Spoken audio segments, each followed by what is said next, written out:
প্রিয় দর্শক, আমরা হাইকোর্ট এলাকায় দেখতে পাচ্ছি শিক্ষা ভবনের সামনে সচিবালয়ের পাশের রাস্তা এবং যেদিকে সুপ্রিম কোর্ট এবং সামনে পররাষ্ট্র মন্ত্রণালয় আমরা দেখতে পাচ্ছি সেনাবাহিনী তারা চৌকস অবস্থায় আছেন। আমরা দেখতে পাচ্ছি আজকে রাজধানী ঢাকা হাইকোর্ট এলাকাটি, শিক্ষা ভবন এলাকাটি এবং পাশেই বাংলাদেশ সচিবালয়, তার সামনে পররাষ্ট্র মন্ত্রণালয়, সুপ্রিম কোর্ট, হাইকোর্টের সামনে চৌকস সেনাবাহিনীরা এভাবে তারা তাদের অবস্থানে আছেন এবং সাধারণ চলাফেরা মানুষ করছে। আমরা দেখতে পাচ্ছি মানুষ স্বাভাবিকভাবে চলাফেরা করছে, যেহেতু কারফিউ শিথিল করা হয়েছে এবং তাদের অবস্থানে তারা আছেন আমরা দেখতে পাচ্ছি। এবং আমাদের দেশের যে চৌকস সেনাবাহিনী তারা তাদের এই অবস্থানে আছেন। আমি যেটা দেখতে পাচ্ছি আমি সেটাই করে যাচ্ছি।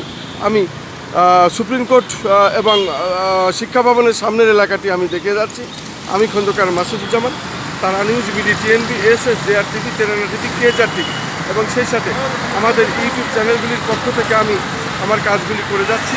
ধারাবাহিকভাবে যে কাজগুলি আমরা করে যাচ্ছি ঠিক তারই ধারাবাহিকতায় আজও আমরা এই কাজটি করে যাচ্ছি।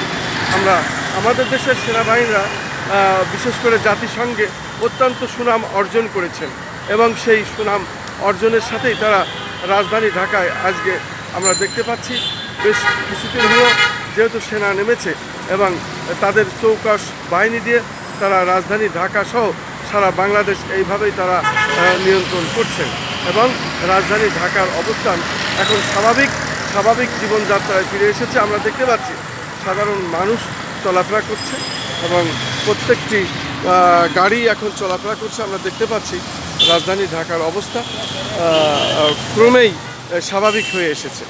এগুলো আসলে রাজধানী ঢাকার যে দৃশ্যটা সেটাই আমি দেখিয়ে যাচ্ছি।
আমি রাজধানী ঢাকা সকাল থেকে আজকের যে চিত্রটি সেটাই আমি ধারণ করলাম।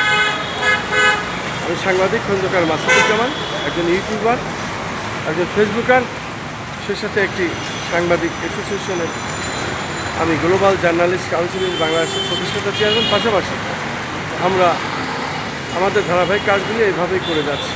একজন আলোকচিত্রী শিল্পী হিসাবে আমি প্রথম থেকেই এবং আমার 35 বছরের এই অভিজ্ঞতায় আমি ধারাবাহিকভাবে যে কাজগুলো করেছি তার ধারাবাহিকতায় আজও আমি করে যাচ্ছি। রাজধানী ঢাকা, আমি খন্দকার মাসুদুজ্জামান।